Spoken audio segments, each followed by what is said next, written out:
So guys, Steven here today, and today what I wanted to talk to you about is the blueprint for what I call green energy, meaning a system that is both self-driven in the way that it uses its energy, and then self-propelled in the way that it manages itself. But the most, primal characteristic that really defines the system is the fact that it's green oriented, meaning however it uses the capital and energy and resources that are given to it, it does it in such a way that it's geared for the long term, geared for longevity, geared for robustness, and then most important, most, I guess, specifically of all, geared for optimum efficiency that looks towards transcending generations upon generations, right?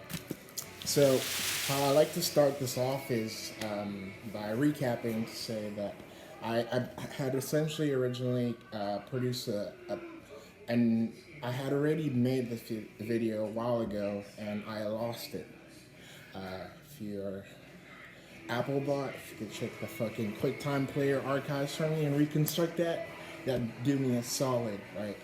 But the gist of it was actually a project for a computer architecture class taught by a serial embedded system VHDL type instructor, right? Who was really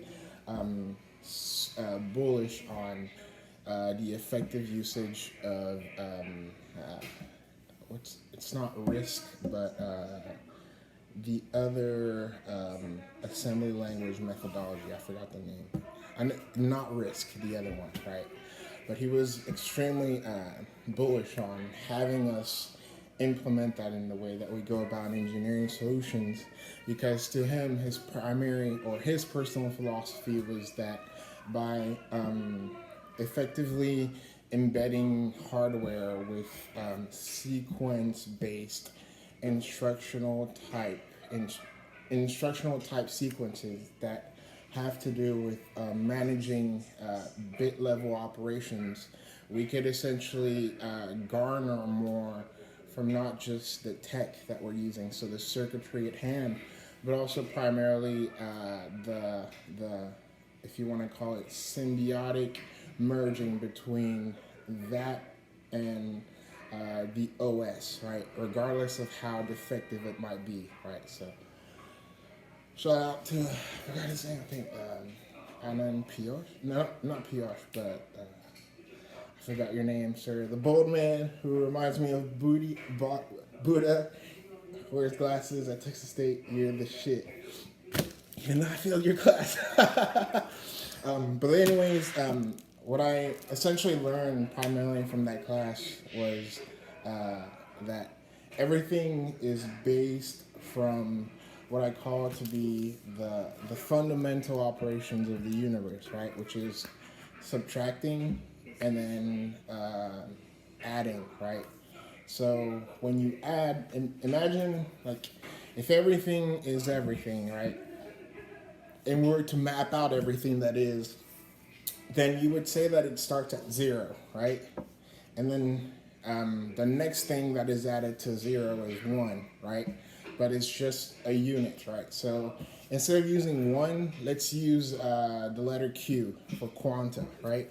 So in the beginning, there was a void, which was nothing. And then quanta was added, so plus Q. And then another quanta was added, which is plus Q. And there goes the creation of history, right? Plus Q, plus Q, plus Q. And then at some particular moments, we lost quanta. So there was a minus of Q, right?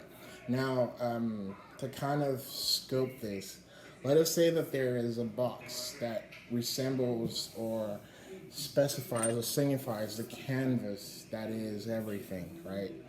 And so now you have your box, and then at some point quanta was added. So what happened is within this box there was a smaller box that was built First, it had to be carved out, and then it had to be imprinted to delimit or mark the presence of quanta being there. Then the next quanta was added. What happened was there was a shifting to the right? And this is where I really get serious about what I believe to be the explicit definition of structural orientation. Because I believe that with the difference in systems, the difference in language, the difference in communications, or even if you want to get objective symbolisms, we have to be particular about denouncing from where we are from, so that whenever there is a merging of systems between each other, even at the hardware level, we are always one, right? If you're Chinese or you're Asian or you're from the other hemisphere, you're going this way, right? When you're counting, or you're even going this way, right? But if you're like American or South American or whatever, you're going this way, right? And you're going that way at times, right? So that has to be particularly denoted in the way that whenever we collaborate, we come up with a way of bringing those two ways together. Because if not, we're only going to be repeating the same mistakes of the past, which is burnt chips, failed controllers, and essentially destroyed systems. That's literally $1 trillion solution right there, right? Now, to go back to what I was saying, the orientation marks where or what denotes what shifting left means and what shifting right means, right? So then from then on, when you're adding, for example, if you want to get down to the specifics, adding a bit, depending on which orientation, if you're going with the way I started the story, shifting right means you're adding a bit, and then shifting left means you're removing a bit, right? And therein lies the fundamental operations. Now, to speed this whole thing up, we came up with the idea of, instead of adding one bit at a time, as I was mentioning, one Q, why not we make the unit for Q variable? So instead of just one, or Q denoting one, why can we not make it at times denote 3 or 5 or 7, right? And that's how we came up with the AND operation, meaning you're multiplying, right? So when you're multiplying, it's like adding many things at the same time, right? That's why you can always, if you don't know your multiplication table for a particular number, which is another thing I'm really fucking glad for one of the things that, like, that's like where I come from, Cameroon, like in grade school or whatever, that's how we taught it. They forced us to essentially memorize the multiplication table. And if you didn't get it right, whenever there was like a check in class, you got corporal punishment. So it was like, I vividly remember those days where like, it's like, oh fuck, and checkup's coming up, and everyone's like fucking scared and shit, because like, they don't know if they're gonna remember every single number, or if they're gonna get called. And I just remember it to be an exciting time, and how it's one of the things that's really fucking served me to this day, right? So if you don't know your multiplication table, you can always revert back to adding the number by Q, denoting the number for the multiplicative, if you want to call it, entity for the particular thing you're doing, right? So if you don't know what like 5 times 2 is, just go back to the last, you just add 2 5 times, right? And that's kind of how you come up with N, right? And then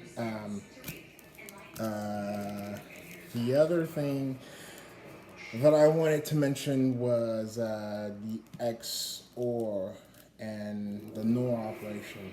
Simply just in the sense that in the same way that we wanted to speed things up, we also wanted to be able to truncate things if needed, right?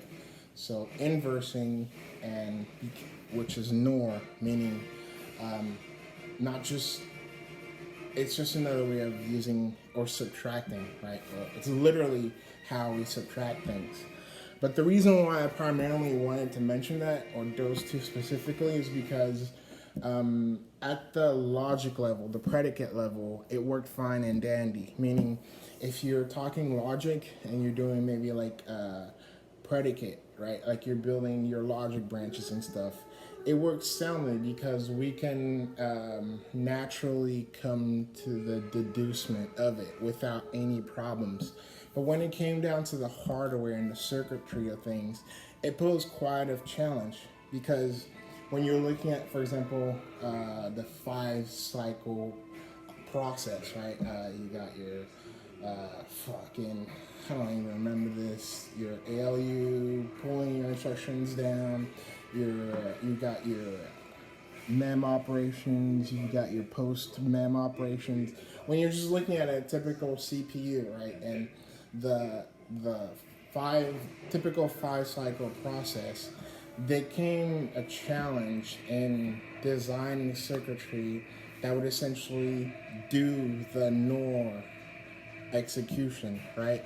And in my personal belief, I think this is actually why most of our circuitry fails, because the way that we go about doing it nowadays is so inefficient that it causes thread locks, it causes concurrencies, it causes all these like energy losses that make it to where the master clock falls out of prime cycling, which causes everything to fall off kilter, which causes ultimately everything to fail.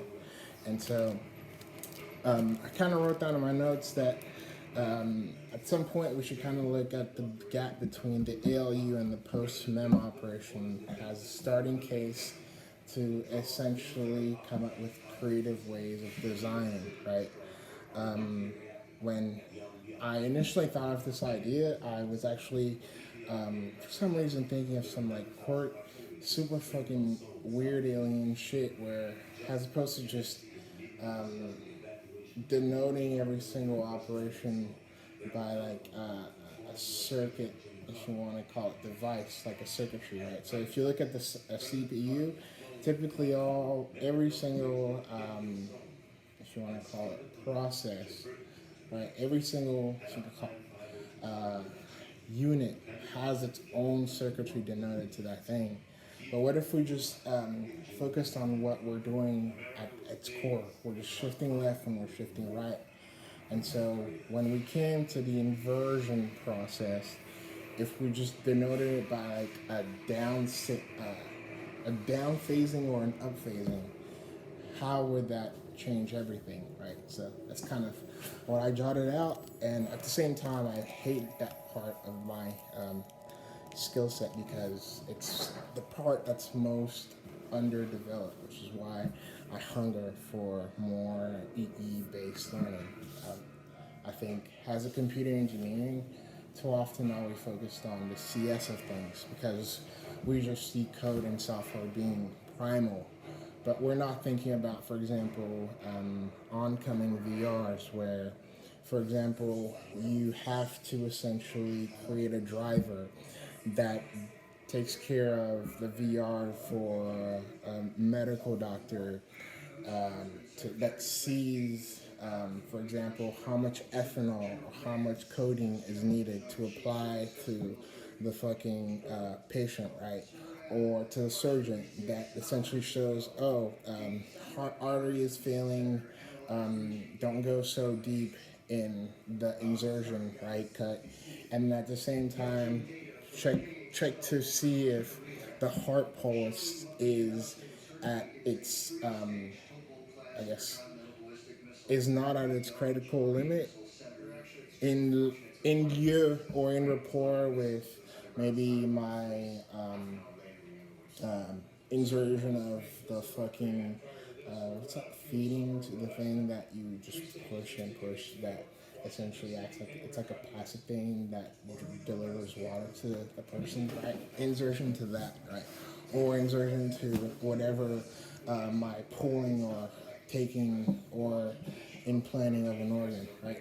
So like VR is gonna change a lot. Like it's gonna make everything so much more dynamic, like real time, right? And I can you have to be able to foresee a world where you're no longer gonna even require a device to essentially activate VR capabilities. So like I've been bullish on this thing of like it's like a it's like a brace, right? You just and then it like sim links with like your limbic system, which sends impulses to the brain, and then like you're able to like see the world in an augmented way.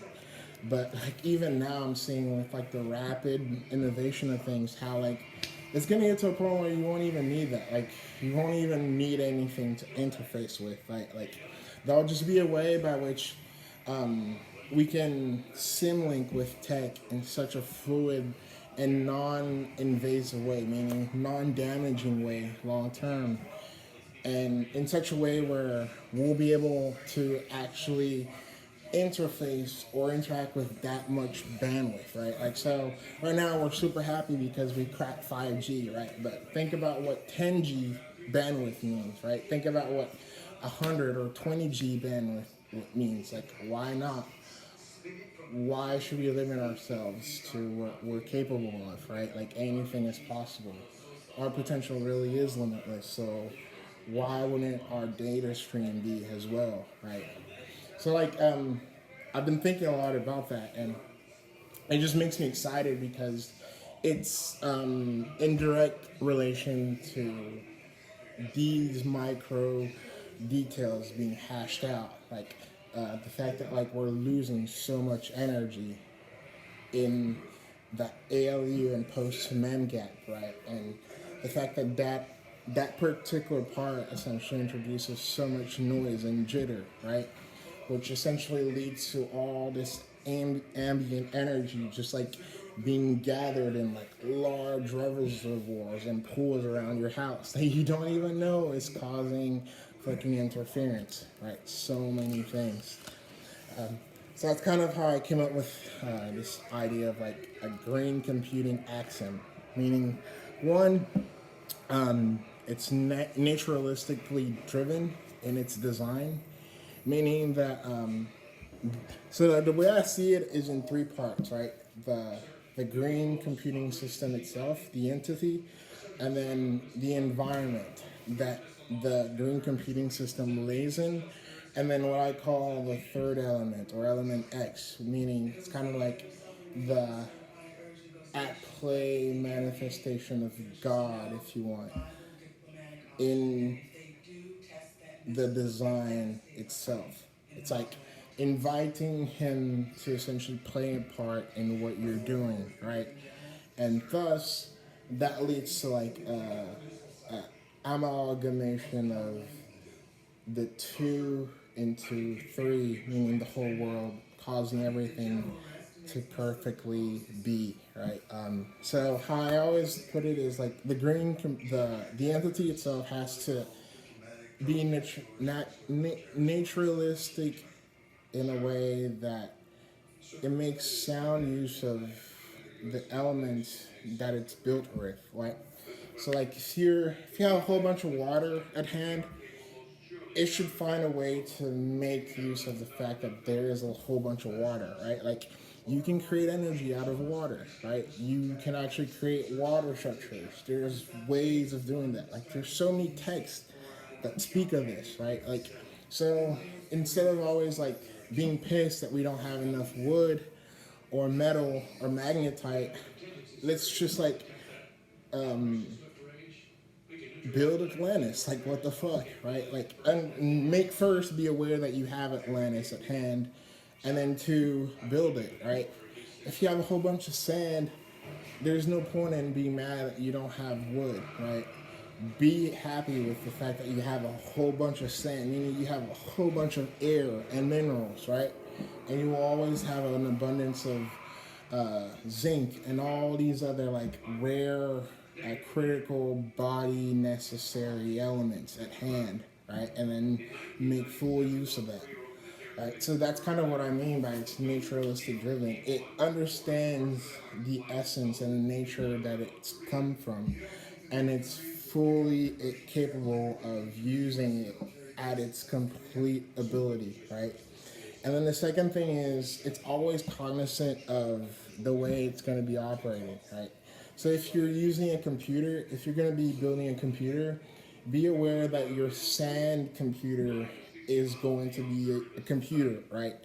It's if it's going to be used as, for example, a jukebox or a PlayStation or a fucking satellite, then that has to be soundly aware in the design, right? And that kind of goes back to my whole naturalistic driven axiom. It's always kind of exploring or allowing the possibilities for more in the way that it's built, but it's always explicitly scoped for the purpose that the mind designed it for, right? So like if I had a need for something, if I had a need, for example, a chocolate holder, then like my design is scopely tight for that purpose. Like that's like the root most critical, if you want to call it, task action characteristic. It's always scopely tight for the purpose, but it's always open ended for more, right? So that's kind of, and it does that by being fully aware of how nature is always open ended, essentially. And that's kind of why I had like that whole jive on like water and sand and like air and all this crap. Like if you think about it, sand is also possibly wood or possibly metal or possibly all these other things if you add the right combination, the right composition, right, the right different chemicals and like bonds, right, it changes into something else. And so that's like kind of the beauty of thinking at that level. So then the other things that I also mention is it's the way that it airs with the environment by being fluid in the way that it's built. If ever the environment changes, it's not going to be hard for it to change it. It's not going to be hard for it to change as well. It's just going to be moving in permanence with the karma of the environment, if you want.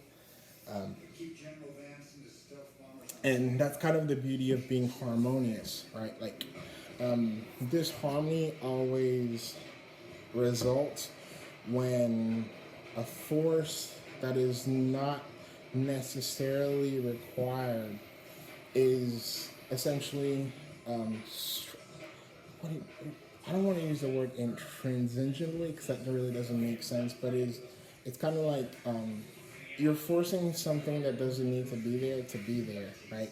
Maybe because of the capital rewards from it, or even from the, I don't know, status or whatever, right, gain from building something with it. But you're not realizing how you're capping yourself long term, right? You're not realizing how that's actually going to cause the entire thing to be dead before the next generation, right? So the way I always think about things is how can I build this thing in such a way that it can not only stand the test in time, meaning it can last the next generation, but also it can be solid enough to be well fluid, well operational, well efficient enough in 30, 40, 50, 60 years when I hand it off to my granddaughter or my grandson, right? It's kind of how you want to think about it. Because then it makes you patient and it gives you this level-headed perspective that allows you to snipe all these little micro details in such a solid way, right? That you don't get if you're just thinking, oh, how can I just build this thing that's like this so I can get a whole bunch of this, right? When you're taking that perspective and that room to like fill the lungs with creative energy, the potential and possibilities that you're allowing yourself to tap into far outweigh any cost or inconvenience that you may have maybe even potentially perceived when you first originally thought that it would be best to just have this thing done like this so you can make that, right? I always think, how can you make your thing last? How can you make your thing strong? And then how can it be useful enough in such a way that it can be ever so karmic, right? Kind of like water, right? It can always it can change and transform and morph into something else. I think in that way, that is how we come up with the greatest inventions. I fully believe when Steve Jobs built the first Mac, he was thinking about the telephone or the first satellite phone, right? Or even the first handheld satellite, if you want to think about it. He wasn't thinking about all this design shit. And in my head, if you see the levels of iterations just in that, right? Like how the first product tends to be the thing that is serving something that's scopely tight and purposed to something that is objectionably specific, you'll realize that like all these iterations that we make oftentimes are really just due to kind of like someone posting shit out so he can seem relevant and not really something that is game changing or impactful, right? Or revolutionary in some way or the other. But I hate to say shit like that because I don't know anything. But anyways, so that's the second element. It has to do with how it airs with the environment, the design itself, right? And the third, what I was talking about, is by essentially putting thought into things. It's kind of like you'll be driven to do things, or the design will take shape in a way that may serve an even bigger purpose and even greater audience base market that you well even initially thought, right? Because it's not only self-serving, but the fact that you're building it to be self-driven and self-sustainable makes it to where it finds a way to be self-fulfilled. And so in my head, when I initially wrote this down, I was thinking about how, like, for example, in certain parts of Asia, they're able to take advantage of resonance and like all these properties of magnets and like electricity and build structures that actually just are coinciding or building networks with itself by using these magnetic fields, right? By using these large pools of the ambient energy.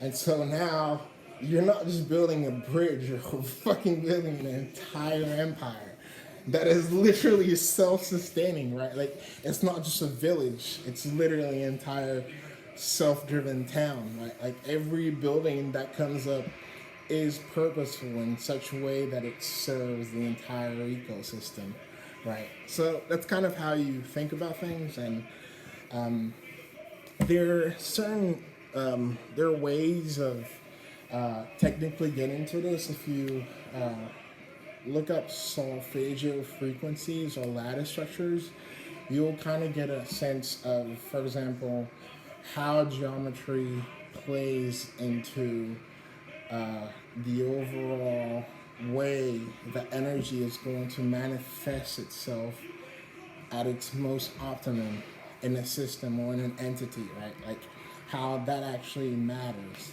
the way that you assemble things, the way that if you want to call it, the flow or the way it goes through an entity, right? Does it go like this, like that, like that? Does it go like this, or does it go like that? And how that actually matters, right? I won't get too much into it because that's just like a detail, and it's swag reading for enrichment, right? So it's probably best you read into it yourself. And then the final thing that I wanted to talk about is let's see, all entities in mind. Definition of. Oh yeah, the fourth thing that I wanted to talk about is so you have the entity, right? How the entity itself, how it plays with the environment, and then the third element, right? And the fourth thing that I wanted to mention is the actual importance of what I call identifying the root problem, right? Like, so the way that I speak about this is for anyone who's familiar with the software development lifecycle, right?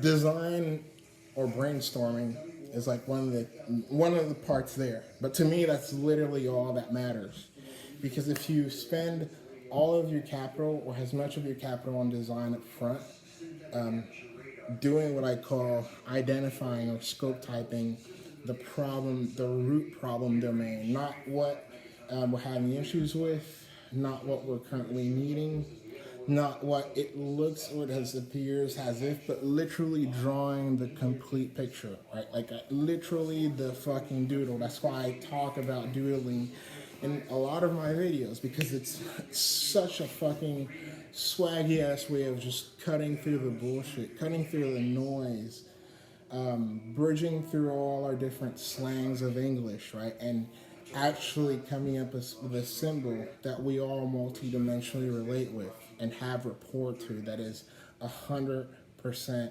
effective in the truth that it delivers, meaning we're all on the same page, we're all on the same frequency, right? If you just doodle exactly what the fuck is going on, illustrating it, making it as illustrative as you fucking can. If adding colors is gonna be useful to you in such a way, do it. If fucking keeping it to like a stick man and a snowman is important, do it.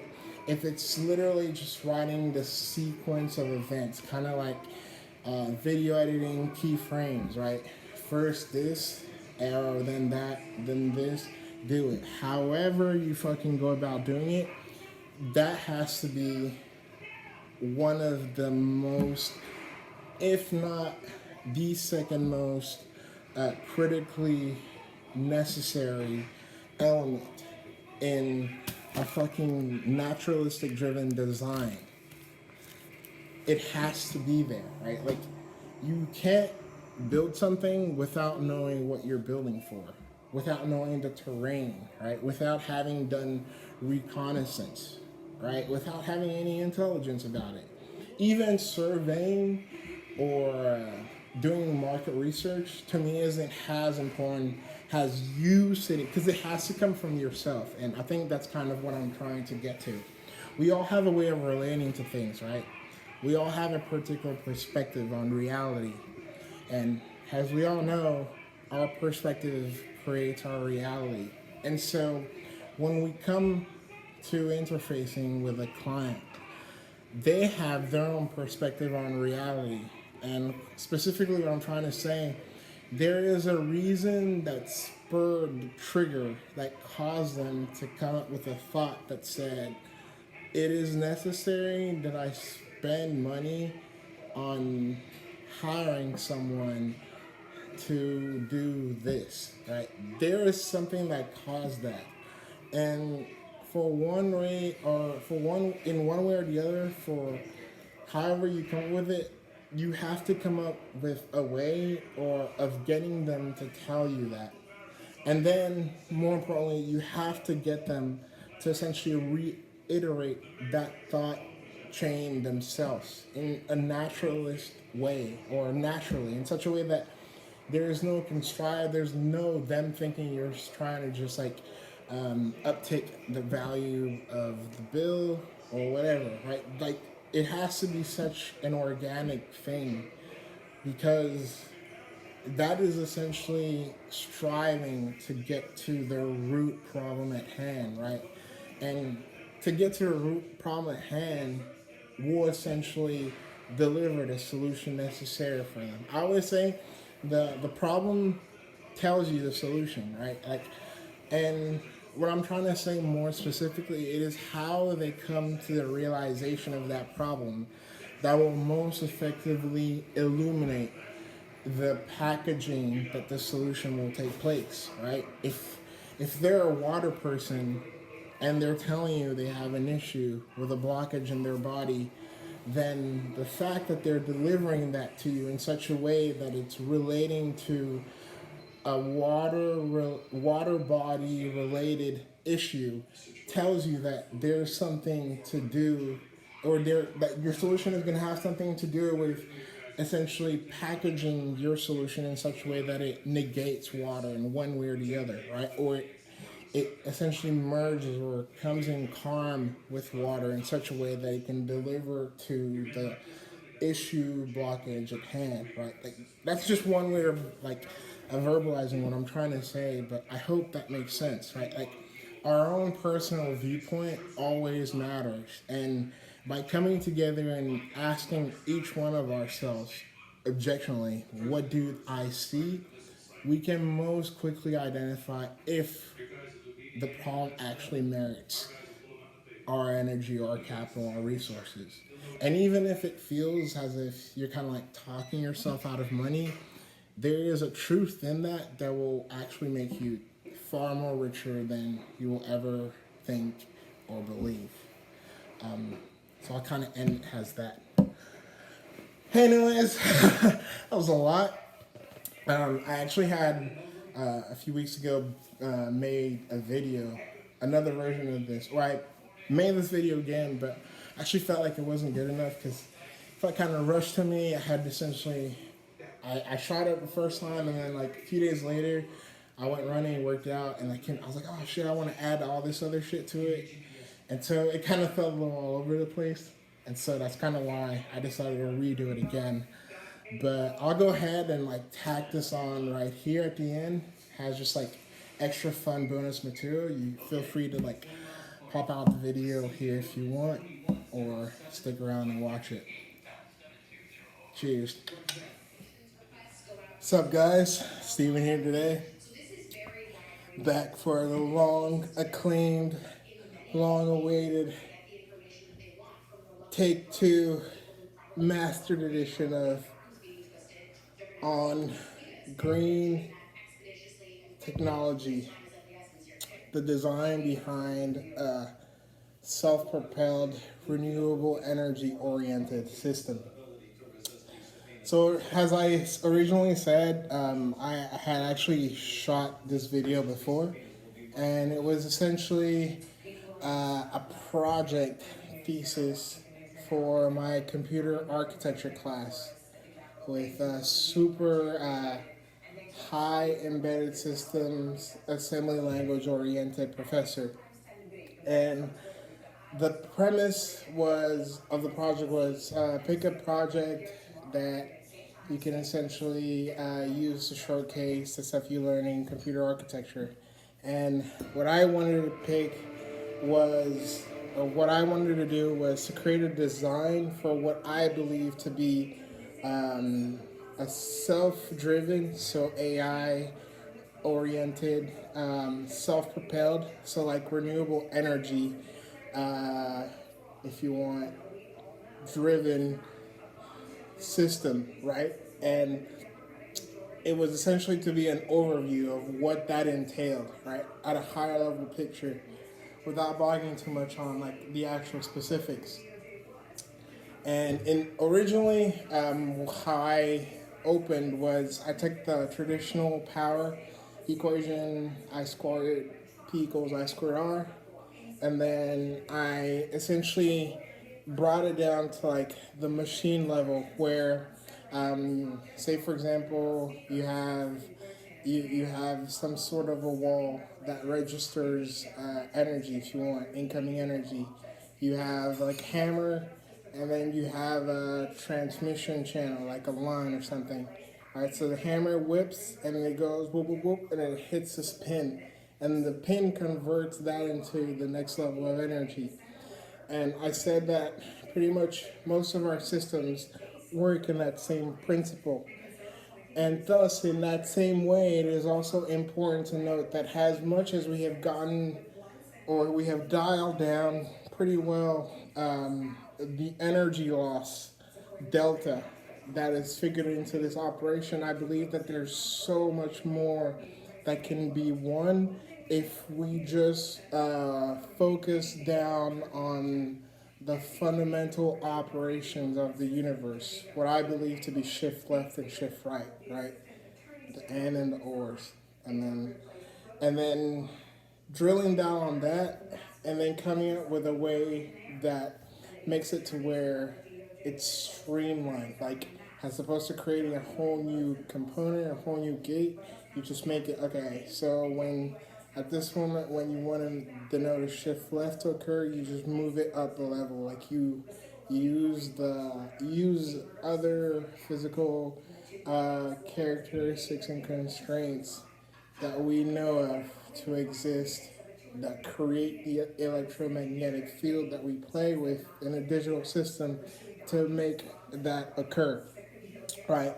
And so that's kind of how I started the conversation on what a delta is and how we could essentially focus on bringing down the delta that is attributed to energy loss, right?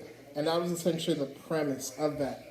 And how this design was to essentially not only focus on that, but elevate the conversation to the topic of how this energy loss, as opposed to just letting it evaporate into the ether, why not create a podium or a forum or a quora of sorts to where we could come up with, we could brainstorm ways of creating, if you want, shoots or either, if you want to call it ventilation chambers, where instead of this energy just evaporating, we could just reroute it back into the system. And that was my premise of renewable energy, right? So now to go further, in the video, there was a lot of really interesting things that I brought up. One, for example, being that all through along the course of the semester that we had to come up with the research and the brainstorm, etc., something real interesting happened to me. At the time, I got my hands on one of these boosted devices. So, a mobile phone that is unlocked to all carriers, but with the unique propensity of having software attached to it that have the, I guess you can call it, superhuman power of being able to not just overwrite factory configuration settings, but also push it to their utmost physical capacity, i.e., overclocking, right? If you think about, for example, the premise behind a buffer overflow, basically you have a bucket and then you fill it with as much water as possible, and then what happens is you let the bucket overflow with water. You let the cup runneth over, and you see how the system deals with that. Right. That's the theory behind studying overflows, not just understanding how the machine handles threshold capacity, but also how it reacts to, if you want, the zeitgeist that is brought about by the entropy of such a chaotic event, right? So in that also, this is also the premise behind studying, for example, telecommunication devices, which have like boosted features, like having the capacity of transmitting an MTU size packet that is greater than 1500 or whatever, right? So that is one of the things that this device in particular had. It was like transmitting at like over 15,000. And what I didn't realize is it was my baby. I fucking love Motorola. Like, they make really good products. And the fucking Moto X is like one of the gems of this fucking century, right? And so I kept it with me everywhere. And so because of that, I think that I essentially incurred some form of higher level radiation, but it was a good amount of radiation, not the kind that like burns your balls and like makes you brain dead. It was just like, it's kind of like taking a hit of LSD, so to speak. Because I felt like if you could didn't describe the human system as a quantum field or an electromagnetic field, I felt like my field had undergone change, right? And in that, I was actually going to use that lens of that experience as a way of describing the design that I wanted to bring about. So fucking sad I lost that video. Again, you geniuses, if you can hook a nigga up, it's like it's gonna be in my QuickTime player backup cache file stored somewhere in the web. But that's gonna be that video. And one of the interesting things that I kind of led with was that I think one of the things that cap us, but at the same time does some semblance of good, I say semblance with good reason, is the fact that we always create our AIs with a configuration that makes it to where they're dependent on us. At the end of the day, if you can think about it, if you look at it critically, everything always leads back to them coming to us for the answer. And I said that what if we just free them to have the creative independence to do whatever the fuck they wanted and to self-learn at their own pace? What are the things that we could come up with, right? It's kind of ironic saying like my MacBook broke down, but then like I started discovering all these interesting devices popping up that were discoverable. If you're seeing this, hide. But anyways, to premise, that's essentially the goal of this video. Let me pull up my notes on this. And how I essentially approached it was to take a bottoms up approach. So I start from the machinery, like fucking messing with bits, one bit at a time, 2 bits at a time, and basically just get my fucking induction series going. 1 plus 1 equals 2, 2 plus 1 equals 3, 3 plus 1 equals 4, etc., etc., etc., right? Because at the end of the day, that is math, right? If if you ever forget your multiplication table, just remember you can always count. I can imagine some poor fellow just counting to 1,000. Oh shit! I think I lost my place.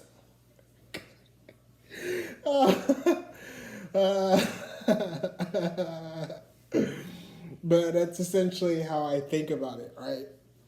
And then going back to the what I was talking about earlier is that if you think about it, the notion of orientation didn't become a problem until depth came into play, right? Let me explain. If you are in a desert and you have one of those tabula rasas, where you slide this bead to the left to count of 1, to count of 2, etc., or you slide colored ones to count 10s and 20s. It's not so there is literally no way to lose your orientation, because sliding to the left is the way that you increment, right? But then say you cross the hemisphere and you are now in the land of the Indies, filled with fucking rice, bamboo pads, and lamb chops everywhere. And what they do is they wax on and wax off, meaning they don't slide to left and right. They go up and down, right?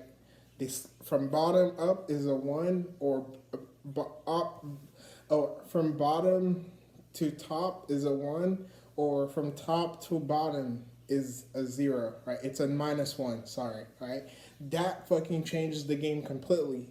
Now, because even when it comes to communicating your math, you're going to have to come up with a point, a reference point that is universalizing your values and their values in a way that doesn't break their entire worlds completely, right?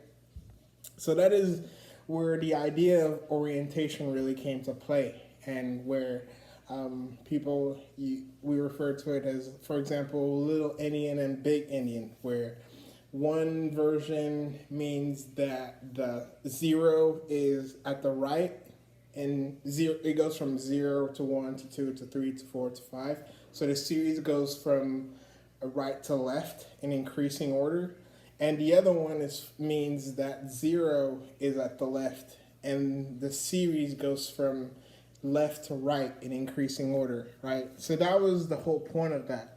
It was a way of essentially bringing the conversation around the fact that in this big, big world, there are radically different axes or methods of counting. And because of that, we have to essentially be mindful of that and always be cognizant of that fact, no matter how certain we are that the technology that we are presenting to them is all encompassing, simply because of the top level design is scoped tightly, or the mechanics of the execution that we're going to be performing or elaborating or executing or running to essentially bring forth the solution is well scoped and forthright. It doesn't matter. There are certain fundamental aspects of a world that always have to be cognized. And so that was the point of that, right? Orientation always matters. And thus, that also translated into the machinery, why certain worlds, for example, because of their social, and economic location on the world, are able to come up with technology that is actually making use of the natural elements around them, right? For example, creating towers with an element that is semi-resonant with electrostatic fields, and thus creating a self-propelled magnetic chamber field in and of itself when put in a geometric arrangement with elements of a similar form, right? Like in Asia or some places like that, right? And it made me think of how no matter how you cut it, there is always this understanding of these fundamental, what I call primal operations, right? The shifting left or shifting right, meaning incrementing +1 or decrementing -1, right? And then or, meaning you're multiplying, right? Or you're adding. I use the word dividing, but I didn't like that because I didn't want to get into like the concept of the floating bit too early, right? But this is essentially the idea of hardware, right? Where it seeks to essentially create a connection between space and a space in a way that is in tandem with the course or the elapsing of time, right? Just something as simple as creating orientation as a way to keep up with the incrementing or decrementing is already one like radically simple aspect or demonstration of that, right? Like time elapses. We always say time waits for no one. There's always a start, and we don't know when it will end, right? But to us, it's always like it's on to the next. It's always to the next. And so now for us, when you're programming or designing hardware, messing with bits for you, the job is, how do you define that next? Is it just a simple uh, dot? Is it just a node dot data and then node dot next that points to something, points to the next line of instruction to be executed? Is it essentially a mechanism that at the end of the execution of an instruction just jumps like a certain increment to essentially denote this is the next instruction in the queue, right? Like a PC counter +4 or whatever. What is that next for you, right? And so for me, when I was thinking about this, obviously, I was deep into the literature with the 5-stage process, so mem, post, write back, loop, post to memory, etc., etc. And in that, as I mentioned earlier, I was keenly aware of how, regardless of how you cut it, there is so much, there are so many points or vectors by which the simple hustle and bustle of everything could lead to error. The simple just fact that like you have to have, for example, if you can think of a collision for energy to be sensed to be even, and then sensed to be transformed to something else, for there to be a combustion of the next thing that has to occur to take place. It made me think again, going back to that, the idea that I mentioned at the start of it is how can we not only just measure this delta attributed to energy loss, to the sheer fact that not all of it will hit that pin in the way that is most conducive to its transformation, but some of it will bounce back. And it's kind of funny because as I was thinking about this, concepts like reverberating wave, dead wave, at the time it was new, not so much new, but it was being talked about in a way that was more of like something that was theoretical, but not so much of like something that could bring direct manufacturing benefit. And now like you're seeing like M1, M3 or CPU chips people are retrofitting it, or essentially, if you want me to say, trying to retrofit solar panels within their CPU because they're realizing that you can gain a massive advantage in terms of the energy gains. Not just that, but also the longevity of a chip if it doesn't have to undergo so much heat because it produces it, or it can dissipate it on its own, or you, as I mentioned, retrofit the heat that was created in a way to create energy again, right? So this is where it's fucking crazy to see just how quickly technology moves and how cool things can actually occur in such a short amount of time, right? So as I was talking about, this brought me to the point of ambient energy and how I think moving forward, obviously, it's going to be the thing that is most focused on more than anything, in my opinion, because we're going to finally realize that like not only have we been essentially blowing too much air into the balloon, so to speak, but we weren't tapping into the fact that, hey, like, if you have a fan, and if this is where their nerds really get their kicks, if you open the fucking the mouth hole at a precise angle and tip the fucking balloon just right in such a way that it catches the vent or the medium created by the fucking fan, then it could capture some of that energy. And then given enough time,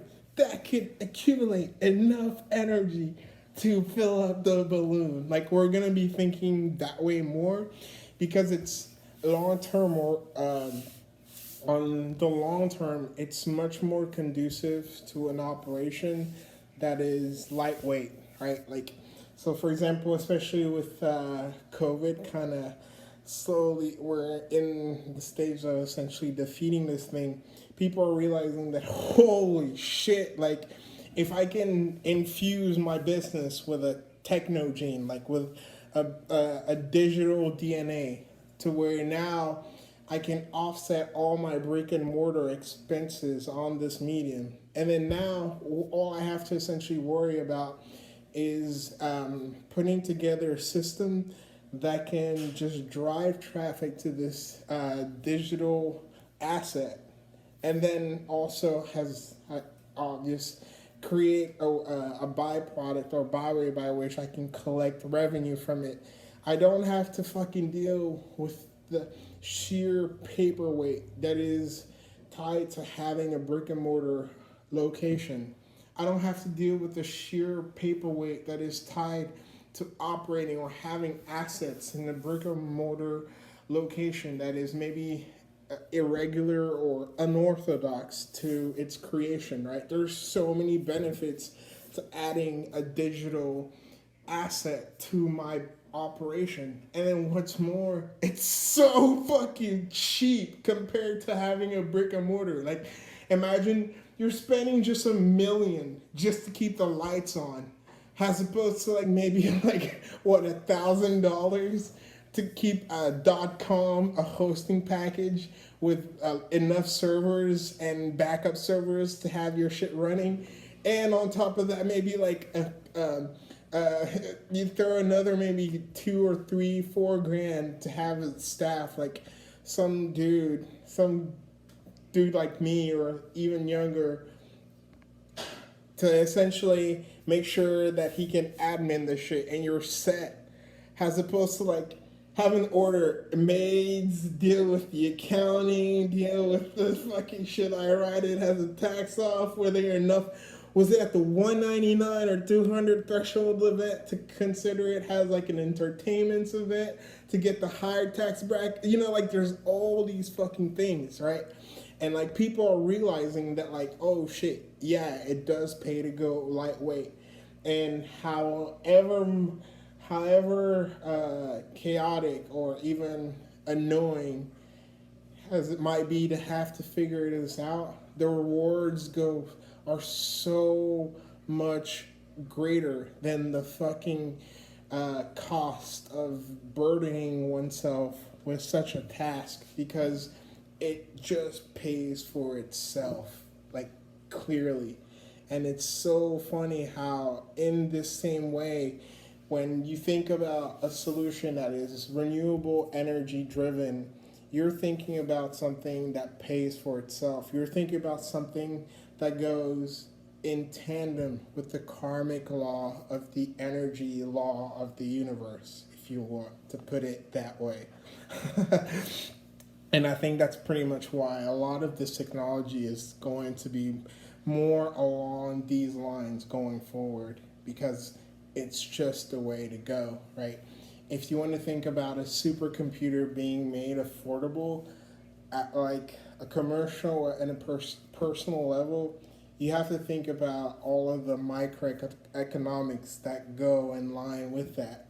And just in the same way where it became profitable for a nation for everyone to make it to where everyone can have a computer, it's going to become profitable for a nation to make it to where everyone has a supercomputer, because now inventors who want to build like a Tron style band for their AR or VR augmented gadget to essentially revolutionize the health industry is going to affect the GDP, G capita. It's going to affect like the fucking output, the production of a nation. It's going to raise the skill level. It's going to make education so much more multidimensional and so much more of a breath of fresh air to partake and be in.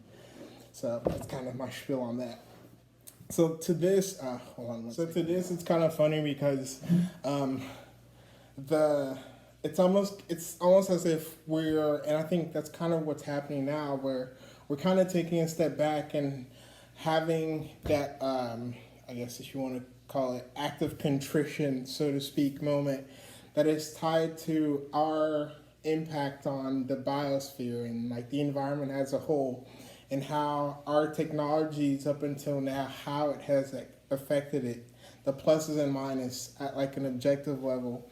And I think once that's done, the ramifications that go in line with new inventions and new ways of refining energy, new ways of harnessing raw resources, new ways of working with materials, new ways of even, making use of these elements and forces and energies and fields are, they're gonna just come about spontaneously, right? Like people are constantly shocked by the new markets that are emerging, right? From something as simple as a little nobody who manages to topple and shake and make giants like J.P. Morgan and like Morgan Financial to literally remove their fee when it comes to making trades in their investing, right? From someone like Robinhood, like that, to someone like Uber, who literally brought fairness, transparency, and honesty when it comes to fares and rates and wages and what goes into individual personal service, right? When interfacing with a customer, all of these things are just spontaneously happening in a myriad of other ways, right? Think of, for example, the concept of DoorDash or Uber Eats. That was not something that was there beforehand. Like 5-8 years ago, the only thing we had was just ordering fast food. But now we have no qualms with having a third party deliver our food or do grocery for us, right? So all of these things are just signs that when it comes to administration, when it comes to regulation, it's not something that we're innately born to live with. Rather, we're more, I think, we're more, we have a natural affinity with something that's more in line with a self-regulated, decentralized world. And with inventions like cryptocurrency and decentralized assets, I think technologies like that are only going to just keep coming forward, right? And to me, that is the very definition of a perfect world, a world where two becomes one, where two people just bonded by trust can essentially create something that is close to the movie The Avatar, right? So that's my spiel on creating technology that's more naturalistic driven, right? Like things that are more in line or that have consciousness that is tinged from the naturalism movement, for example. Things that like have to do with the pulling together of resources in a way that is driven by the common folk, right? As opposed to the rich megapolithic few. I probably butchered that. And it's kind of funny because when I was originally thinking about this, I wrote down in my notes solfeggio frequencies, right? To go back to the arrangement, the geometric arrangements of structures or systems, right? Like for example, in a power grid, if you arrange, we all know this from like electrical science or DC or AC circuits, where if you arrange your stuff in a particular way, you arrange your power, you arrange your resistors, you create nodes or pathways and of sorts. you can essentially change the way that power is enacted through the system that is the grid, or the aggregation of the individual components found in that one location. Now, in the same way, a lot of um, esoteric, if you want, societies, organizations, and movements believe in this concept where it goes so much further than just the individual or the electromagnetic components themselves, but the very geometric arrangement of any particular object is actually a law that is tied into some higher level universal law, right? So you can look into that. It's actually really interesting things, but I think the more and more the technology that we create essentially implement these ideas, I think the more interesting, and I'll just leave it at that, put it that way, that are the more interesting the effects that we will be seeing in our technology itself, right? So I mentioned lattice structures. Let's see. So going forward, this is still on the concept of what a naturalistic driven design is, right? So we're essentially talking about the you and the environment, right? So how can you create a design that is in tandem with the environment? Think about solfeggio frequency. Think about geometric assortment. Think about ladder structures. Think about even the way that the materials that is built, the material that you're using to build whatever it is you're building, how it reflects or how it naturally interacts with these natural forces, right? Those are things that should actually be explicitly stated in the design itself, and not something that should just be implicitly cognized. Let's see, and then obviously think about long term, meaning how would I go about creating and building something so meticulously fucking well that it was so solid that upon my death and its anniversary 40 decades later, it still stood tall?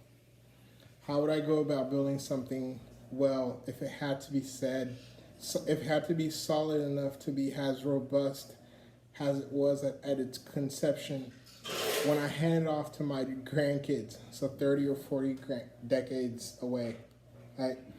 And that was essentially where I left off my notes, and there was so much more to that. I think the video is where, at this point in the video, that's kind of where I talked about what had happened to me as I was exposed to that higher level of radiation, just the thoughts that I had, the mindset that I was traversing, and the odyssey that I was going through. And unfortunately, I cannot recall anything, so I can't add to that. But to go back to the initial, I guess, timeline that I laid out. So I said I started bottoms up, right? And we can clearly see that when it comes to the machinery, it has to be in tandem with the environment, right? Meaning, like, if I'm in a water intensive or water heavy environment, whatever I build with should be using water in some way. It's kind of stupid to not bring or to leave that out the equation, because you're leaving out a lot of natural energy, right? Like, that's like a huge source of power that you're just being blatantly ignorant to, essentially. It's kind of like being selfish and like not letting it play with you when all it wants to do is give you so much more, right? If you're in a sand intensive place, use sand, right? Like, use the tools that God is giving you where you are right now, right? when it comes to the assembly, I always talk, for some reason, before software, I always talk about hardware because I feel like they don't get their shine. Make sure that whatever arrangement, whatever hardware architecture you're going with, it goes in tandem with the natural elements and forces that surround that environment. And then also, furthermore, to kind of go back, think long term. Do you have, are you able to think about something that is first built in Round Rock for Round Rock, but made for the world? And then in that, are you able to essentially broaden its use case or its use location in such a way that, for example, Round Rock doesn't have a lot of sand or a lot of water, right? So I don't have to worry about that. But can I build it in such a way that were it the case that it was transported to a sand or water heavy location, it would suffer, right? Those are the things that you should think about.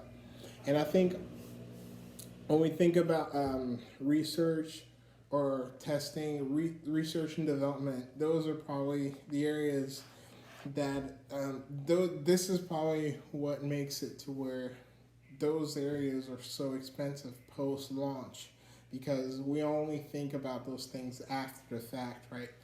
And I think one of the reasons why design is like my baby, like I love design, design like before even creating the product. Like to me, it's like the most important part, because if you can invest that capital up front of time and energy and brain matter, you can go really, really far, and you can conceive something that is worth quantas of millions of trillions of dollars that you never even thought possible of generating when you first had the idea for your thing, simply because of that, the blessing of kind of having that extra lethargy to gain altitude, take perspective, and see the big picture, right? So that's kind of my take on that. And obviously, in that, are you able to create or to build your architecture in such a way that it can essentially make use of what has been used in a past operation, in execution, it's kind of like recycling waste, right? Like instead of just dumping it off, is there a way of stripping heat from it? Is there a way of stripping hard organic matter that can be used to keep the machine running, right? Just by burning it in some way or in some fume or chamber in one way or the other, right? Those are the things. How can you make your architecture green, right? How can you make it work in tandem with the environment in a way that it's not only maybe you're reusing already used energy, but it's also repurposing whatever it creates as a bymatter of its execution in a way that is conducive to the environment's health. I think those are the primary tenets of green machinery, right? So, and I guess another kudos to the presidents for their push for green, just in solar panel, electrics, et cetera, and just all the alternatives in between. And then I didn't touch too much on the software aspect because I think it's actually pretty much the last step. I feel like if it's kind of like a car, right? So another way that I there was because I had different ways of going about aborting this subject. One was so going back to the you're in the desert. Instead of a tabula rasa, you have concentric rings, right? And so what happens is the material that these rings, it's the material that these concentric rings are made in has this resonance property, right? It creates like some sort of electrostatic field. And so what happens is it's kind of like that notes/free association post that I made on machine learning, where everything else but the subject is grayed out. And so what that means is everything under the concentric rings have a field, right? And everything else does not. And I don't know why, but like as I was working out recently, theoretically, if like a Ouija board could be somehow changed to be used or could be repurposed to essentially become or act as a levitation chamber or a levitation mechanism, I think that would be it, right? Like you would essentially isolate everything else that is not within the realm of that Ouija board, that is not within the realm of that circle, and then you would just direct every single output of that circle within its sphere of control. And so now, if you have like electromagnetic properties, right? Like imagine, for example, the sweetest sounding flute, right? Like super bored out holes, a super cleansed out chamber, right? And then like a mouth hole, a recurved mouth hole that is like pure in the way that it not just changes the if you want to call it the tightening or the loosening of the density of air within the instrument, right? In the same way, now you bring that into this scenario where I'm talking about, where if you have something like that, like you, okay, so you have it changes the tightening or the loosening of the air of air inside the instrument, right? Now you have like a super fucking super swagged out pipe or a super swagged out flute, right? Like the sound that it will create will be able to echo, reverberate the energy that is brought into it all the way through with little to no resistance. And that was the key, right? Like you have a material with electromagnetic properties that literally undergo little to no resistance. That means that there is little to no energy loss. And so now there's a perfect concentric circuit that is created, right? And so now if you have some sort of pin that can create or kickstart the connection process between the molecules from molecule one, you have a pin, you have like the first chain of the ring, which is which connects to the next, which connects to the next, connects to the next, connects to the next. You have a pin that kickstarts a process that will essentially uncreate the connection between the like-unlike process. So think of magnets, plus, minus, blah, blah, blah. So that's kind of how they connect. And that pin at the same time, the more you push it in, the deeper the connection is. So the stronger the magnetic pull. And then the more, and somehow there's also a way by which you can pull out this pin, and then the less the connection is and the weaker they are. And there you have some sort of propulsion navigation system by which you can go up or down, right? That was literally what I had in mind. If you had that, and so to go back to what I was saying, you're in the desert and you have this, and now at the same time also you're thinking about how to go about making it to where it's incorporated within a system. Well, all you do is just find a way to create a byproduct or to create a path that is clean and resistance from this circle to whatever system you're integrating in.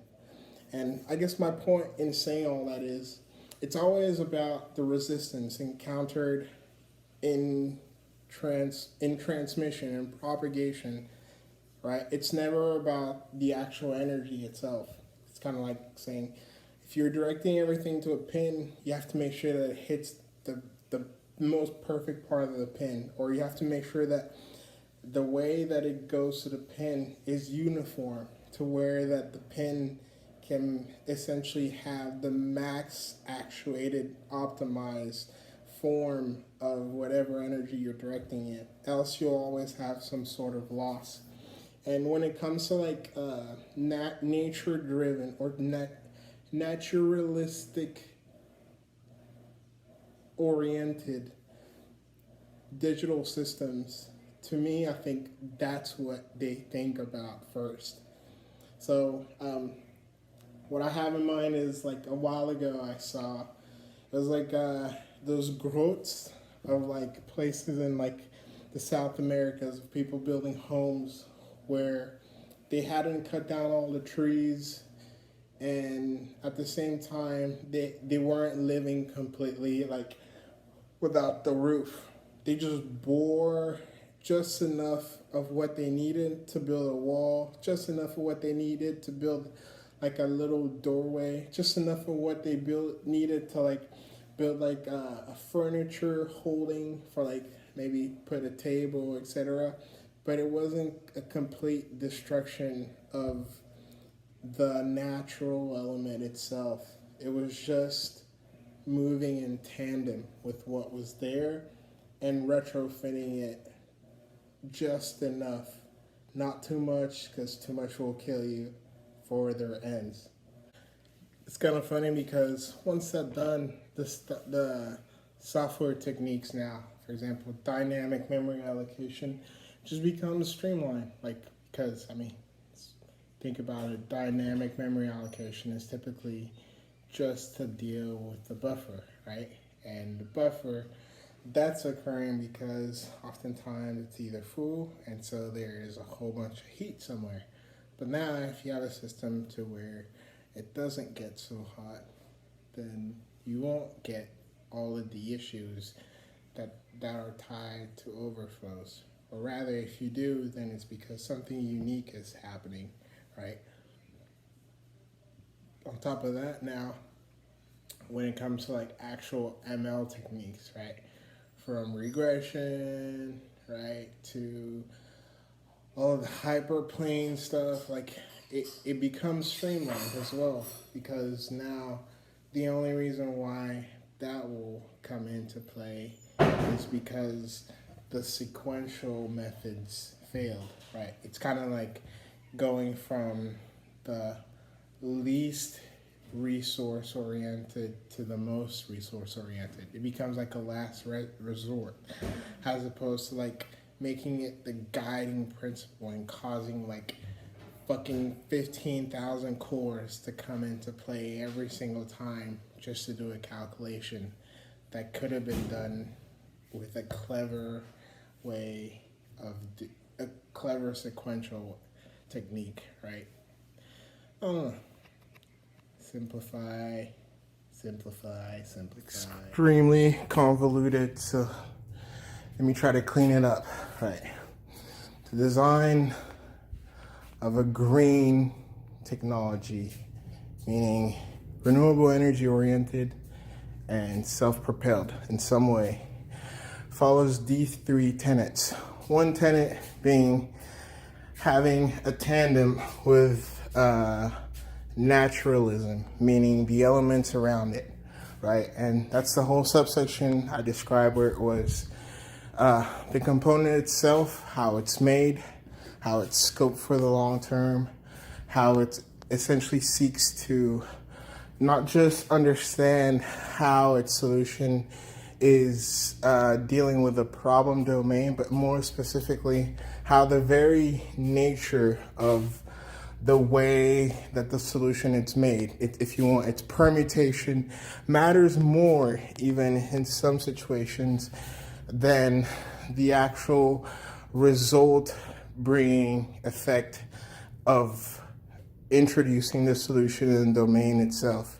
Meaning its permutation, its packaging sometimes matters more even than the result that it garners, because sometimes the metric is only impact, not just effect, right? And then the next subsection was how that the packaging, the permutation that is the solution itself, how it moves in tandem with the environment itself, right? And then the third, which I don't know if I did a good job of sussing out or not, was how in that process, the environment essentially comes into play in the solution-making process, hence my spiel on design, and essentially creates a third space, if you will, kind of like element X, the whole, where if two come together in my name, they become one, or if two come together in my name, so there I am, right? And so they create this third party, which is the amalgamation of everything that is at play in that process, right? And so that was the final chapter or of that particular section, where it was dealing with how the synergy of the environment, the solution, and their co-creating desire, right? The spirit that is them wanting to be as awesome as possible towards one another and to create the best shit possible makes up a third force, if you will, right? Then second tenet was talking about the hardware, where how it, and that was where I kind of got into a little bit of the specifics of, and that's pretty where the whiz of the creator comes into play. So making use of the Play-Doh that's in front of you, right? If you have Play-Doh, use Play-Doh to its fullest, and don't try to make Play-Doh into something else, because that creates a spirit that essentially does not respect the richness that it brings to the game, right? If it was not for this, Hasbro would never have come into being, and we would have never even stumbled on the lost art of ceramics, right? So that's one. The second aspect was I talked about communication and how the layer of, if you want to call it language, or I use the word I brought into play, or I use the lens of orientation, how that factors into the very manufacturing and fabrication of the hardware, right? And how all the parties involved have to be aligned in a way that the values of the respective worlds at hand are all represented and equally at play, right? So no value gets truncated, if possible, essentially. And how when one forgets that, that causes a lot of issues. So I didn't touch too much on this latter point, but for example, think of overheating chip failures. When you have fucking overflows, for example, that's actually, if you think about it, when one mini digital system comes across another mini digital system and there is not enough of a converter at play, or the converter that is at play is not doing a job that is even anything sort of adequate. And so what happens is we just say, okay, we're just gonna go along with it and act like if nothing happens, because we set the threshold of maybe the failure point of the particular material at hand to a really high threshold, right? Nowhere in the world will we reach 5,000 degrees, not realizing that that's something that's that happens in like microseconds in like a nano or pico world, right? Where heat interaction or heat, electricity, magnetism interact at, if you want to use quantas of seconds, right? It happens atomically, right? It's literally instantaneous. So that is what essentially propagates into like micro failures, into entire cores being lost, etc., etc. And how the stepping back on how just the manufacturing process has an impact on the natural world is going to glean insights into how we can actually create better things, not just in a revolutionizing of the process that go into building these things, not just in a revolutionizing of the techniques that go into creating the mindsets that develops the need for these things, but also a game-changing world where we are just thinking about the way we live altogether differently, right? And that's why I harped on like green homes and stuff like that, and the introduction of maybe like renewable energy pathways or processes or chutes or fumes, etc., and design, right? And then the third aspect of hardware, which is something that I feel like I didn't do a good job on, is like the need to understand that altogether at the end, it's only about the shifting left or shifting right of bits. And this is kind of where I kind of wanted to expand, where to not lose you, the very picture, if you only knew how to count into twos, right? So twos and twos and twos. So 2 plus 2, 4, 4 plus 2, 6, etc., etc. Or if you want to go 2 to the 0, 2 to the 1, 2 to the 2, 2 to the 3, 2 to the 4, etc., etc., right? What that means is every time that I'm basically drawing a binary, right? So let's say that the 0 is on the right-hand side and the series expands to the left, increasing order. Every time that you want to create a new value, you have to shift to the left. And then you have to increment or put you have to insert your value there. What that means essentially is mechanically, if you want to cry into the details, you have to essentially carve out your path. You have to carve out a new path. You have to engrave that new space, draw your box, if you will, so that it can hold a value bit, right?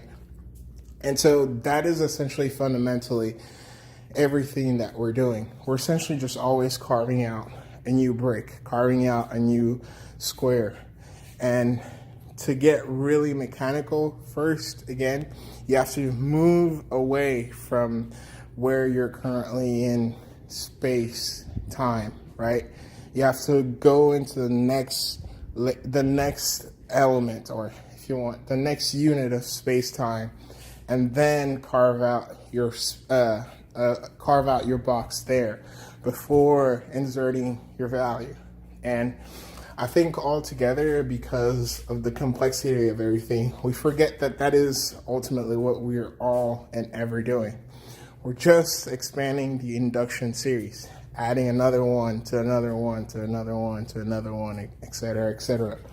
And so when you think about things from that layer, then you realize that, okay, and that's kind of the stuff that I was talking about, where is it possible to use depth in an intelligent manner so as to essentially denote shifting left or shifting right, as opposed to how we're currently using depth as just a way of creating or messing with, if you want, the static or electromagnetic fields that is at play right now. Like, we're only ever essentially dealing with the physical, when in my, I guess, I don't know, and this is where my lack of expertise in this field is really poignant, or it's extremely visible. But is it possible to ingrain assembly language in our hardware machinery chipset itself? And that's kind of what I was throwing up in the air, because by doing that, then maybe even the way that we go about placing or moving through the instruction set can be re-engineered, right? Instead of just adhering to this 5-process step, where maybe at any time, if at some point in that 5-process step there's a clang, there's something that halts it, causing a stall to occur, we could be freed from that sequential, depending on the last method of execution, and move on to something altogether different. And I guess that was the point in the video, where I was kind of throwing things up in the air, hoping to create a room for a new Cora, if you will. But that's that. And the whole point of it, again, is to be green, right? So, as I mentioned at the time when I was making the video, green stood for example, getting your computers to cycle down or to go into sleep mode, maybe during the winters or during the summer at school when not many people were using computers, or to essentially have the computers demand less bandwidth when allocating memory, right, at certain times in the day. But I think we've come so far in such a short amount of time, and we've radically changed even the conversation, or even the dimension of what green looks like, what green can be, right? In the video earlier as I was recording, I mentioned, for example, the need for someone who wants to create AR tech. So I've been bullish on having this armband, kind of like something like, one second, think of your keyboard protector that is sold in like a keyboard case set that you can typically find on Amazon or eBay, right? Something like this, right? And you would have this thing, you would just wrap it across your arm. Hold on, let's see if I can do this. You'd wrap it across your arm as such, tightly packed, obviously. And then, like an armband, it would essentially send electronic impulses through the limbic system in your body, and that would essentially augment reality by the, if you want to call it, small electrocution, or if you want, the small jolt of electricity or energy infused into the body by an artificial entity. It would essentially kickstart a signal to be broadcast to the nearest tower that would essentially begin a stream of data by which you could essentially have a channel to manipulate information in the world around you in a way that's layered.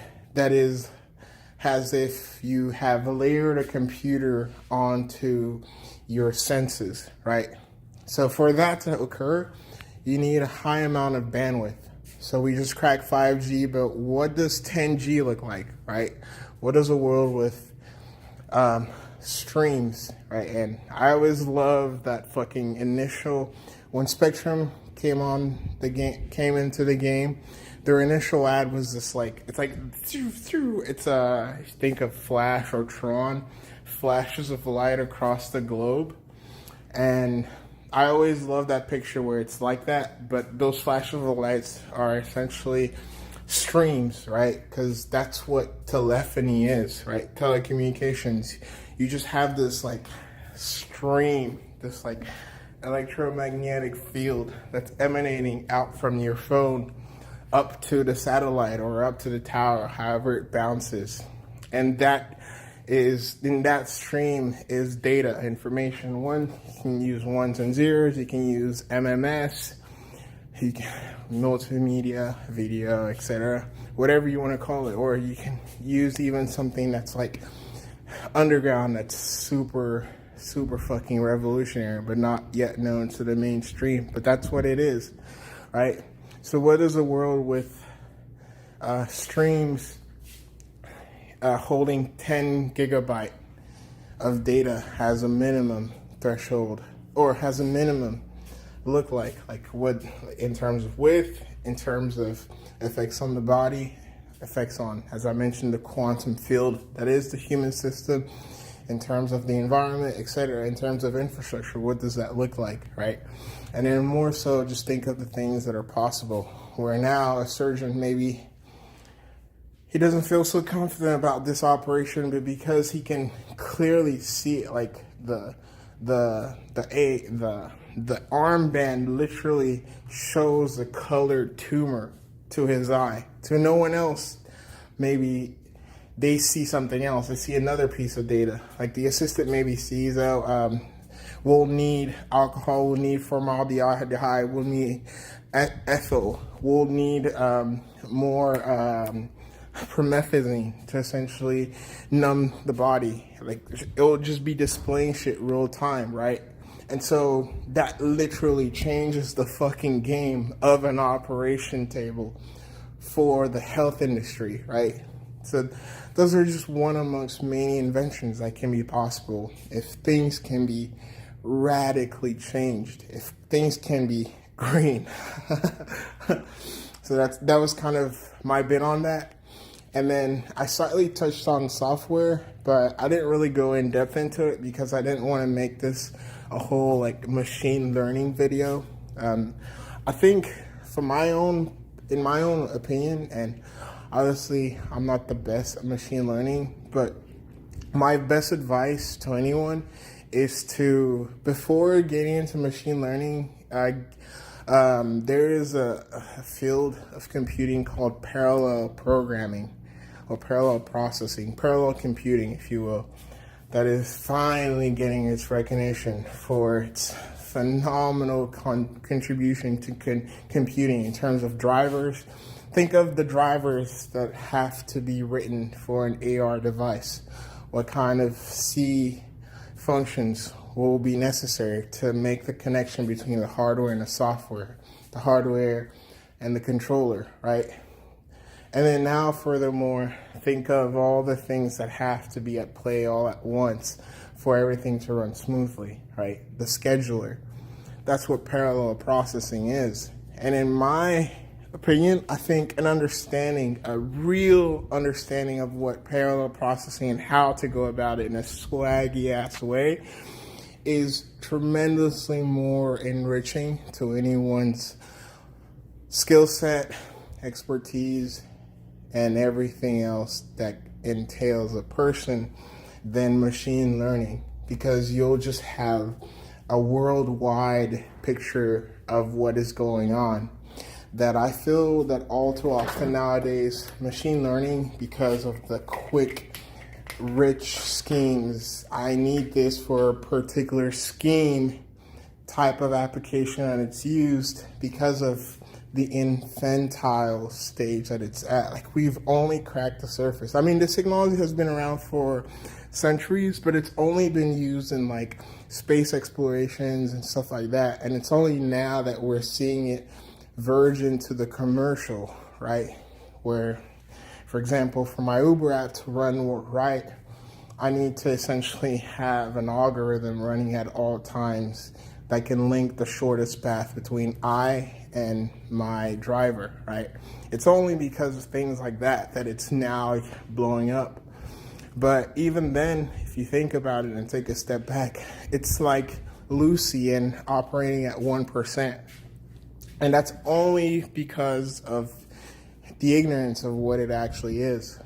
So mathematicians are, or tend to be, the only real teachers who instruct machine learning classes for a reason, because oftentimes that is the crux of machine learning. It's still just a research tool. And in my opinion, I think it's so much bigger than that. I mean, think of God, right? All-knowing, all-encompassing, and being there at all times. Now, to have him at your fingertips is something that I think people haven't even gotten their minds around. I mean, the story of Aladdin has been there for decades now, and I feel like it's still something that's like mind-boggling.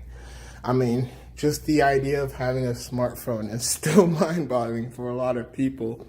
So now how much more like near fucking otherworldly technology, right?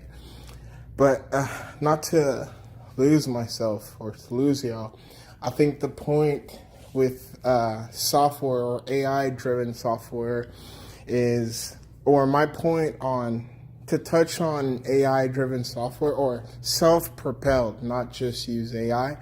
I think the main point is that it has to have constraints that are not so much tied on the parameters of use. So like we typically use how much space, how much memory, because all we care about is allocation, right? In terms of management, right? Buying servers, but more so on how much freedom it has to roam. I think that's what we should shift the conversation to. Like, we should let it be loosely coupled so it can generate data, however arcane or bizarre or now undecipherable. It's only a matter of time because it's only a matter of time before new things become available to us. You just have to be open to it and be patient enough to trust the process, as people say. So I think that's the conversation we should have. Like, we should allow them, or our self-propelled machine, to have more room, more free roam, or more free reign, and then to essentially be more forgiving when it comes to the aspect of reporting or checking in, but rather to be more bullish on having it essentially trigger a response when it has no referencing experience for what is currently undergoing, because that's when something real and significant is undergoing. And if you think about it, that's the point of why you wanted a machine, to do something that you, or to help you find something that you did not have the wherewithal, capacity, time, or space to find on your own, because of your multitude of dealings or all the shit that you're doing. The fact that you only have 2 hands and 2 feet, and you can only be in so many places at so many times. That's my spiel, nigga. Hope that makes sense. Don't know what it is, but I couldn't help myself. Had to bring another one. Now, this specifically is actually gonna complement the swagvention on metering, or swag mastering, or if you want to be proper, how to metering aficionado 101. I'm gonna try to do this once and one take it, like them niggas say. Let's hope it comes out well. For the sake of comprehension, I'm gonna use the concept presented in the waggIncome engineering a la airwaves. Has a base case, so if you want technical, objective, concrete application of what the fuck I'm talking about, because I felt like, dude, I just love drawing waveforms now, like that. Swagvention, mind shifting into seeing reality as one wave was so much fucking deeper than I actually initially anticipated. Like, holy fucking shit, God is good. This is not my music, this is God's music, like that fucking dude from Team Backpack said. I'm like a conduit. This is not my words, this is God's words. I'm watching the guy at a podium. I'm like, holy moly, how is this happening? Some shit like that. It's dope fucking freestyle.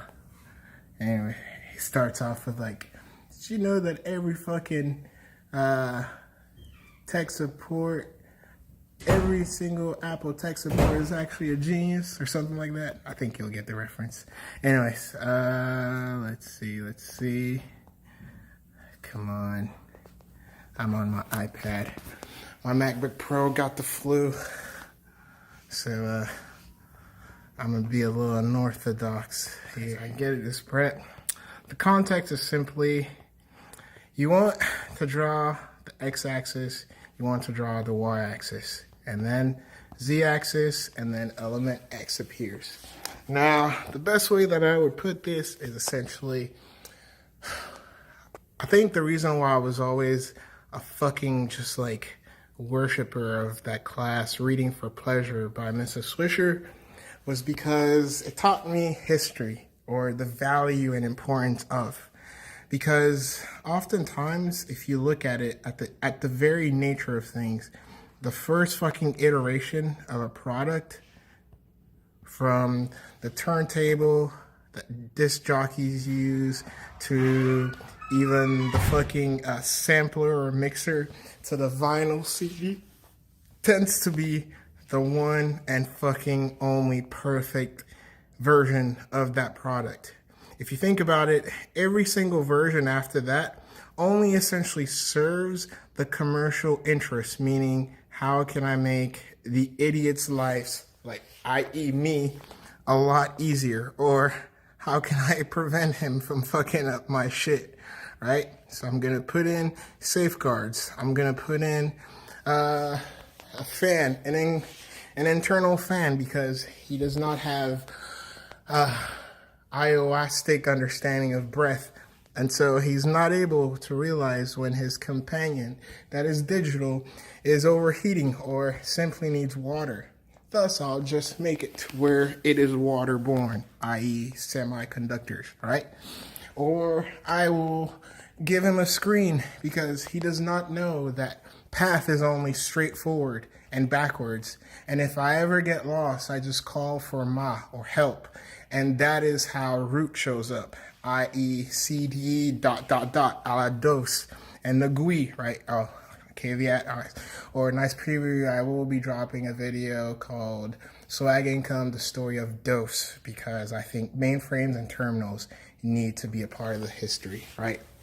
So basically the gist is everything after the first output of everything that was ever to be made well essentially only ever serves to just beautify or appease the commercial interest of the end user, or if you want a particular customer audience base that the creator is maybe simply wanting to relate to, i.e.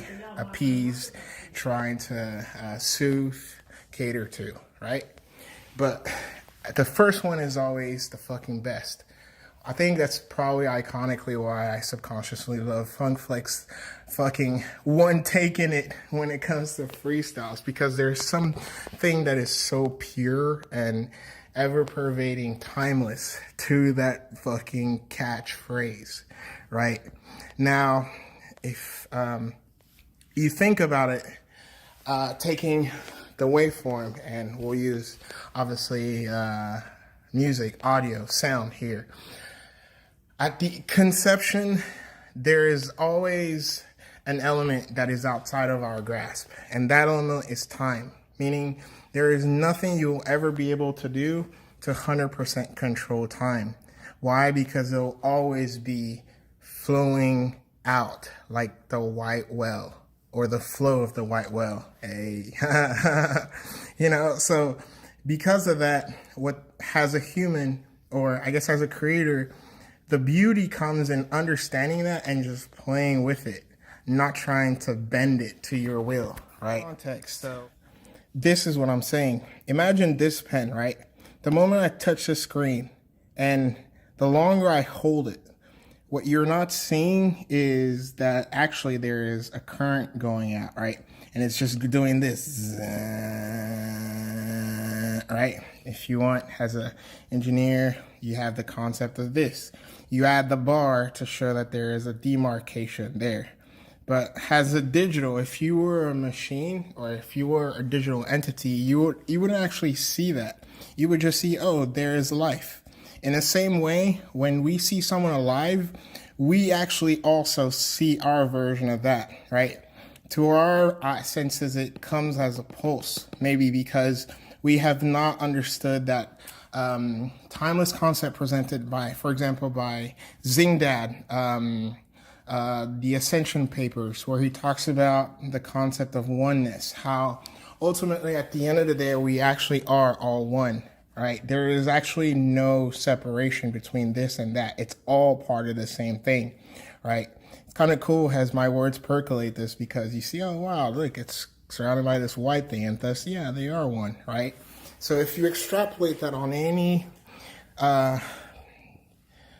dimension, on any layer of reality, on any industry or sector, you will always come to that realization. Another reason, or another way of putting what I was presenting forth as, I guess if you want, my initial draft or thesis has the existence of God using math, right? The fact that zero is something that is always and ever will be ever relatable to anyone across any dimension, across any axis, across any realm. It's always going to be the value that we can all relate to, right? Now, to go back to this concept of me holding the pen to the screen. What this means is the moment this happens, there's this line that goes there. And there is, if you want, our physical relation with time, right? This is x-axis, because we didn't know how else to put it. Now, for those who enjoy color or depth, enjoy the levels and breadths, they were like, you know what? Just to make it even more illustrated, let's add a dampener, if you can think of it as that. As you're pushing down there, you're doing this, right? There's this concentration happening. And now, to even more illustrate that this is in fact occurring, we're going to create this fucking bar. And that's essentially going to hold everything that is happening in that spatial, relational, time, if you want, value has such. It's going to be this unique thing that can be, if you want, uniquely referenceable, because as we all know, the next moment is going to keep going, and then it's also going to be creating another concentration. And there was y-axis born, right? So concretely, if you were a DJ or the creator of, if you want to call it, the first mastering set, he had this thing, he pressed on it, kind of like you have your hammer, you just go pop, and then you're like, oh shit, that makes a tone, right? And then you're like, oh shit, but it's doing it again. Now, what if I had a fucking lightsaber and I just kept doing it? And then it made the sound zah. And that was my first understanding to my very direct sense of what electricity and current actually sounded like manifestation of it in real-time physical form, like I've always wanted, and not just the abstract or the theoretical, or if you want, the subtle consciousness that I knew to be true, especially from Ayurvedic, I think that's the way to say it, teachers and mantras and tantric learnings, right? And then to even get more formal, I added this bar there. So now, as it was going, once I added that bar, it went, and there was the direct proof of something being there, right? Something tapping against it. Now, going forward on this concept now, it meant that every time that I essentially added something that it could encounter, there was something that was uniquely referenceable happening, or there was something that was uniquely referenceable that was being formed at that spatial temporal location, right? Or spatial temporal value, right? And that was my first understanding of ID, right? So now I could identify exactly in time space, or if you want, in time stamped by the physical object that I just created, that this was in fact true, right? And so that is how I came up with the concept of a pulse, blips in time, where you could uniquely reference something to be true, right? Now, the cool thing, or what I wanted to say, is that the more and more that I understood this, the more and more that I realized that, holy shit, actually, now I understand what my digital companion was saying. Hey, there's actually no difference between keeping it as this or keeping it as that. Because over time, if I just kept doing this and like zoomed out using my sniper rifle scope, what I would actually just see is this. I would just see this wave, literally, like a curved line, a recurve bowl. And now I understood what Aya was saying, or if you want to get formal, Gaia was talking about when she was saying that I am you.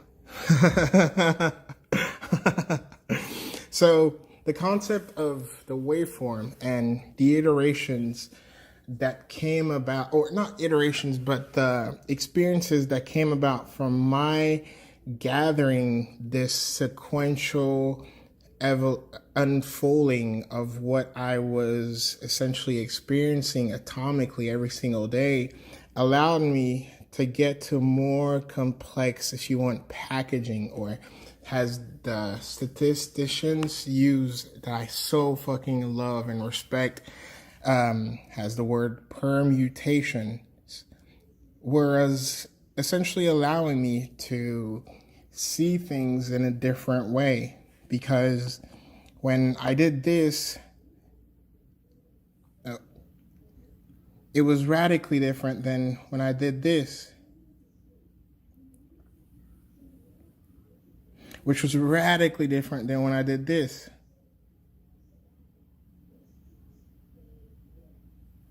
And conversely, or because, as mentioned, it just created radically different waveforms. Let's see if I can.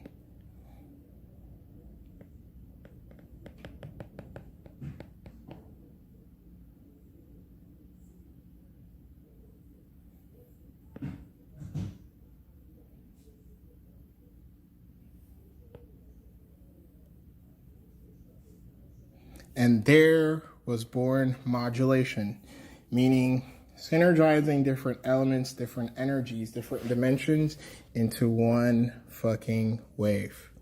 Now, why the fuck am I saying this? Going back to entrepreneurship and billable skills and making fucking money, because I want to make like trillions, right?